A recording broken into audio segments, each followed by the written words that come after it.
সূরা শামস শপথ মানুষের এবং তাহার যিনি উহাকে সুঠাম করিয়াছে, অতঃপর উহাকে উহার অসৎকর্ম ও উহার সৎকর্ম জ্ঞান দান করিয়াছে। সেই সফল কাম হইবে যে নিজেকে পবিত্র করিবে, এবং সেই ব্যর্থ হইবে যে নিজেকে কলুষাচ্ছন্ন করিবে। ছামূদ সম্প্রদায় অবাধ্যবশত অস্বীকার করিয়াছিল। তখন আল্লাহর রাসূল উহাদেরকে বলিল, পুষ্টিকে পানি পান করাইতে সাবধান হও। কিন্তু উহারা রাসূলকে অস্বীকার করিল এবং উহাকে কাটিয়া ফেলিল।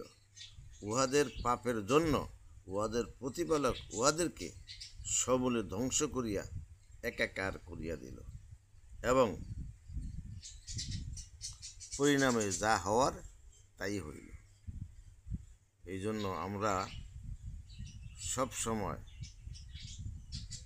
আদেশের প্রতি যেমন পালন করব, নিষেধের প্রতি সতর্ক থাকিব।